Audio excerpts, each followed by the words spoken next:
বৃহস্পতিবার দিনটা ছিল গুঞ্জনের। এদিন সন্ধ্যায় প্রধান উপদেষ্টার সাথে দেখা করেন এনসিপি নেতা নাহিদ ইসলাম। সাক্ষাৎ শেষে বিদেশি গণমাধ্যমকে জানান, পদত্যাগের বিষয়ে ভাবছেন প্রধান উপদেষ্টা।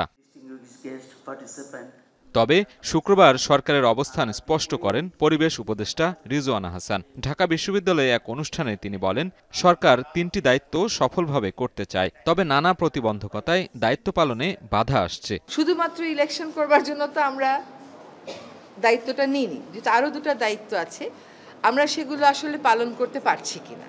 কারণ আমরা দায়িত্ব নেওয়ার পর থেকে যার যত রকম দাবি আছে সব দাবি নিয়ে তারা রাস্তায় বসে যাচ্ছে, রাস্তা আটকে দিচ্ছে।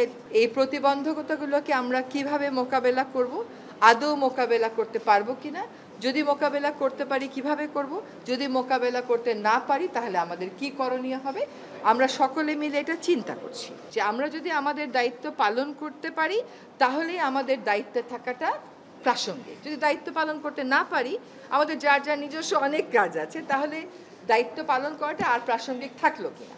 শুধু নির্বাচন করার জন্য দায়িত্ব নেয়নি অন্তর্বর্তী সরকার। বিচার ও সংস্কার কার্যক্রমে সবার সহযোগিতা দরকার। তবে আগামী ডিসেম্বর থেকে ২৬ জুনের মধ্যে নির্বাচনের ঘোষিত তারিখের এদিক সেদিক হবে না বলে মন্তব্য উপদেষ্টা রিজওয়ানার। ডিসেম্বর থেকে জুনের মধ্যে নির্বাচন হবে, তার একদিনও এদিক সেদিক হওয়ার কোনো সুযোগ আমাদের পক্ষ থেকে নেই।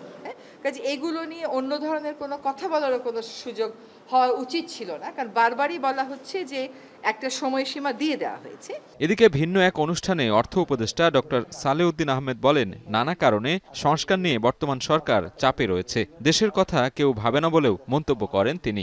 সবার ভালোর জন্য কাজ করছে এবং Bangladesh has a very good reputation.